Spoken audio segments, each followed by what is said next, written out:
श्वेत तीर्थ, शुक्र तीर्थ और इंद्र तीर्थ का महात्म्य। ब्रह्मा जी कहते हैं, नारद, श्वेत तीर्थ तीनों लोकों में विख्यात है। उसके श्रवण मात्र से मनुष्य सब पापों से छुटकारा पा जाता है। पूर्व काल में श्वेत नाम के एक ब्राह्मण थे जो महर्षि गौतम के प्रिय सखा थे। वे गोदावरी के तट पर रहकर अतिथियों के स्वागत सत्कार में लगे रहते और मन, वाणी तथा क्रिया द्वारा भगवान शिव का भजन करते थे। वे सदा शिव की पूजा और ध्यान करते रहते थे। शिव के भजन में ही उनकी आयु पूरी हो गई। तब यमराज के दूत उन्हें ले जाने के लिए आए, परंतु नारद जी वे ब्राह्मण देवता के घर में प्रवेश न कर सके। जब ब्राह्मण की मृत्यु का समय व्यतीत हो गया, तब चित्रक ने मृत्यु से पूछा, मृत्यो, श्वेत का जीवन समाप्त हो चुका है, वह अब तक क्यों नहीं आया? तुम्हारे दूत भी अभी तक नहीं लौटे। ऐसा होना उचित नहीं है।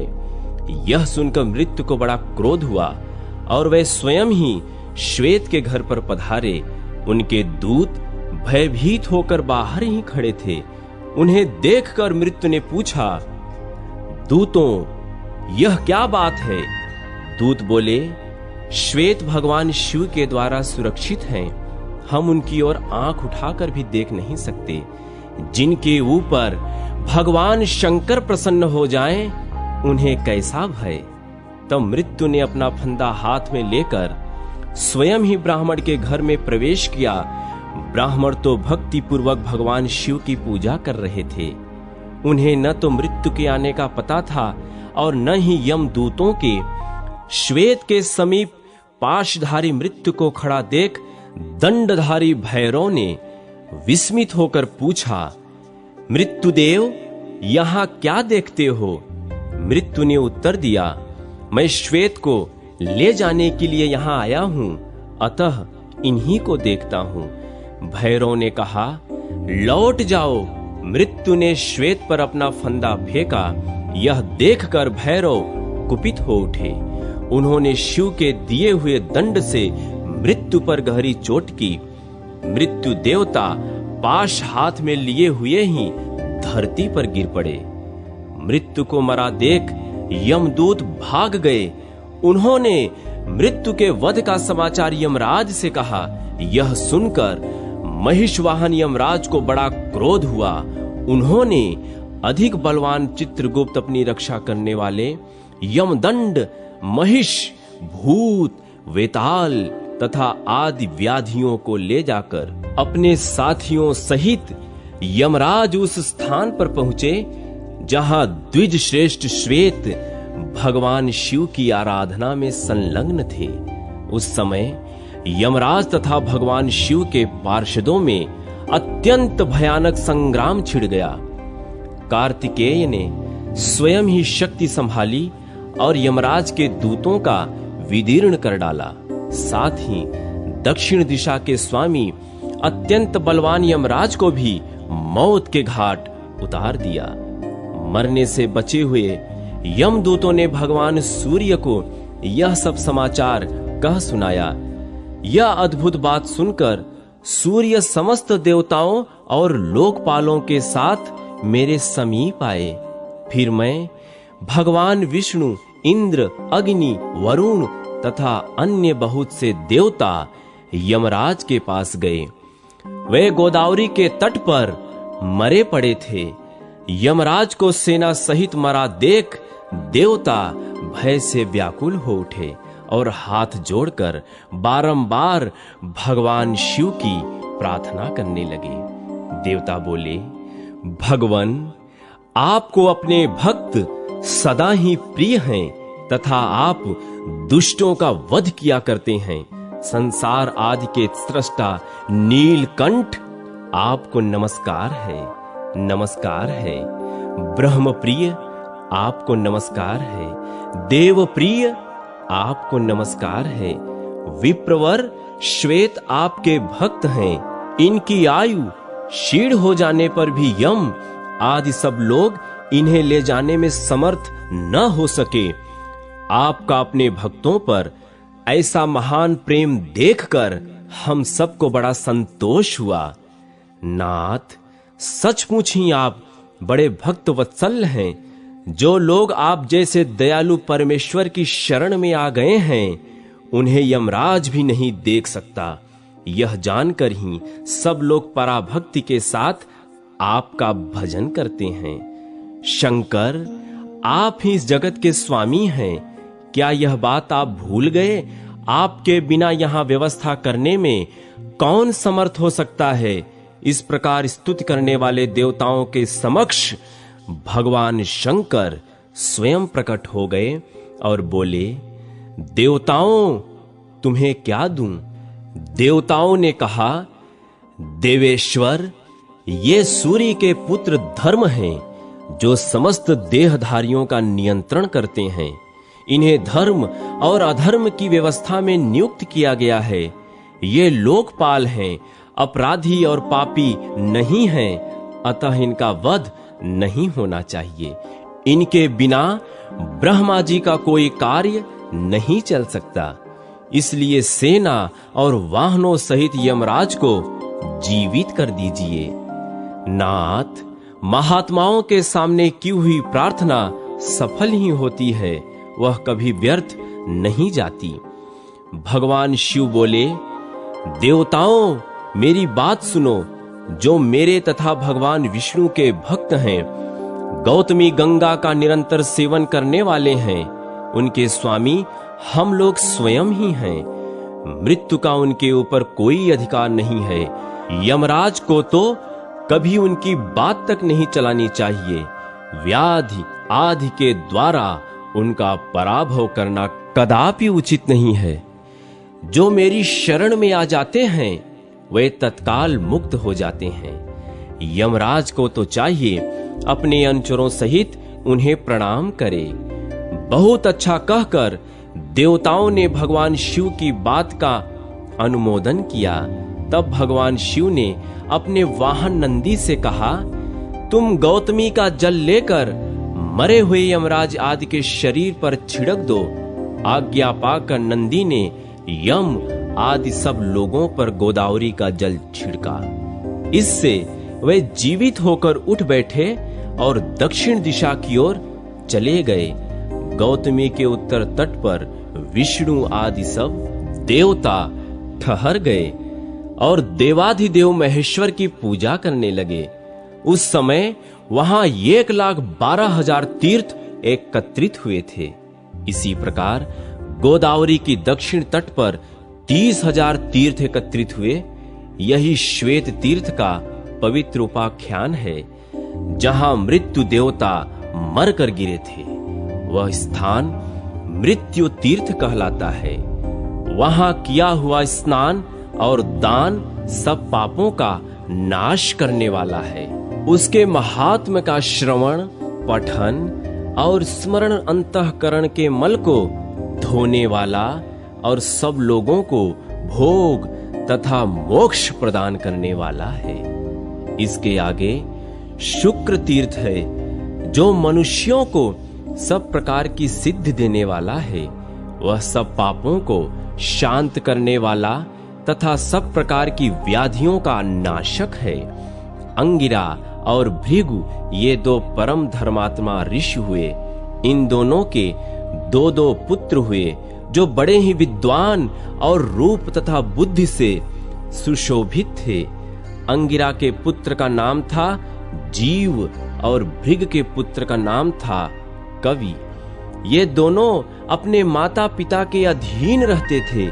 जब दोनों का यज्ञोपवीत संस्कार हो गया, तब उनके पिता परस्पर कहने लगे, हम दोनों में से एक ही इन दोनों पुत्रों का शिक्षक हो। इससे एक ही शासन करेगा और दूसरा सुख से बैठा रहेगा। यह सुनकर अंगिरा ने कहा, मैं कवि को अपने पुत्र के समान ही पढ़ाऊंगा, वह सुख पूर्वक मेरे यहां रहे। अंगिरा की बात सुनकर भृगु ने कहा, ठीक है, और उन्होंने अपने पुत्र शुक्र को अंगिरा की सेवा में सौंप दिया, परंतु अंगिरा उन दोनों बालकों में विषम बुद्धि रखते थे, इसलिए दोनों को पृथक पृथक पढ़ाते थे। बहुत दिनों तक किसी प्रकार चलता रहा। तब एक दिन शुक्र ने कहा, गुरुदेव, आप मुझे प्रतिदिन विषम भाव से पढ़ाते हैं। गुरुओं के लिए यह उचित नहीं है कि वे पुत्र और शिष्य में भेदभाव समझें। जो लोग विषम बुद्धि रखते हैं उनके पाप की कोई गणना नहीं है। आचार्य, अब मैंने आपको अच्छी तरह समझ लिया, आपको बारंबार नमस्कार करता हूं। अब दूसरे किसी गुरु के यहां जाऊंगा, मुझे जाने की आज्ञा दीजिए। इस प्रकार गुरु और बृहस्पति से पूछकर उनकी आज्ञा ले शुक्र चले गए। उन्होंने सोचा, अब पूर्ण विद्या प्राप्त करके ही पिता के पास चलूं, किंतु किससे पूछूं? कौन सबसे श्रेष्ठ गुरु हो सकता है? इन्हीं सब बातों का विचार करते हुए शुक्र ने महाप्राज्ञ गौतम के पास जाकर पूछा, मुनिश्रेष्ठ, बताइए कौन मेरा गुरु हो सकता है? जो तीनों लोकों का गुरु हो, उसके पास मैं जाऊंगा। गौतम ने कहा, जगत गुरु भगवान शंकर ही गुरु होने योग्य हैं। शुक्र ने पूछा, मैं कहां रहकर शंकर जी की आराधना करूं?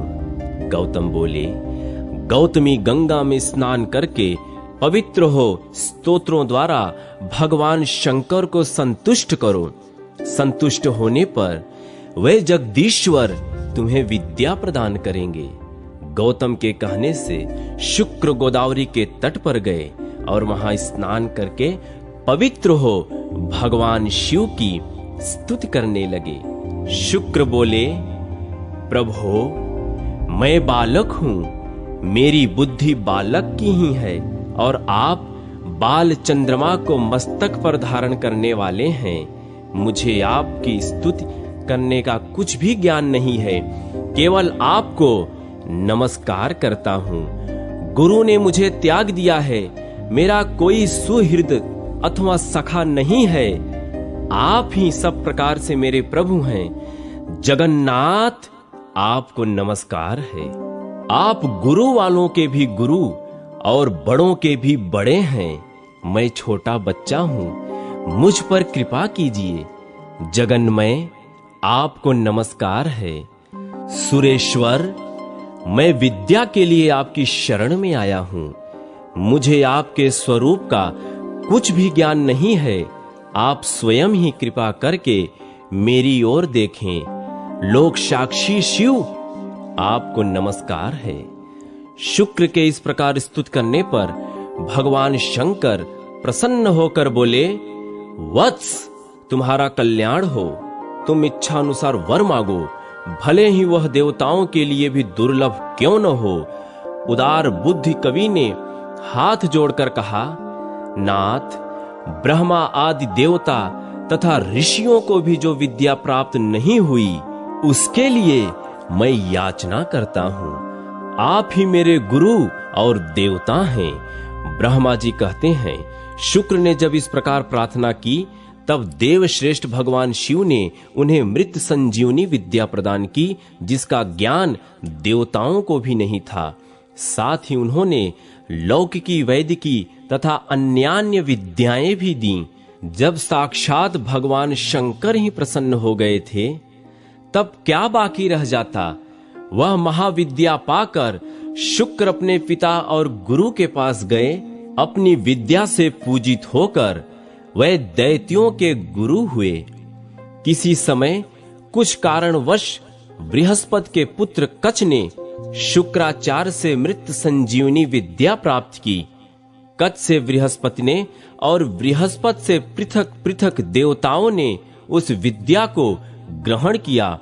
गौतमी के उत्तर तट पर जहां भगवान महेश्वर की आराधना करके शुक्र ने विद्या पाई थी, वह स्थान शुक्र तीर्थ कहलाता है।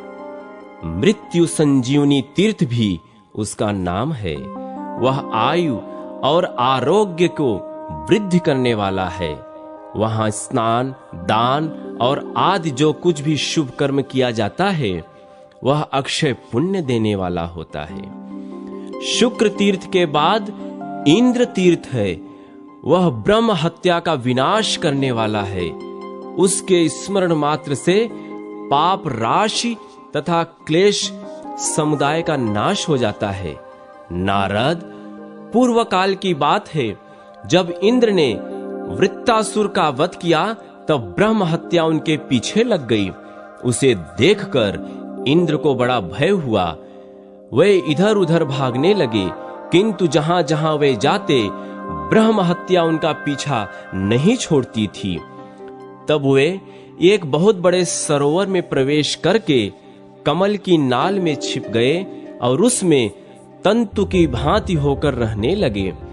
ब्रह्म हत्या भी उस सरोवर के तट पर 1000 दिव्य वर्षों तक बैठी रही। इस बीच में सब देवता बिना इंद्र के हो गए। उन्होंने आपस में सलाह की किस प्रकार इंद्र प्रकट हो। उस समय मैंने देवताओं से कहा, ब्रह्म हत्या के लिए दूसरा स्थान दे दिया जाए और इंद्र को शुद्ध करने के लिए गोदावरी नदी में नहलाया जाए। उसमें स्नान करने से इंद्र पुनः शुद्ध हो जाएंगे। इंद्र का प्रथम अभिषेक नर्मदा तट पर हुआ।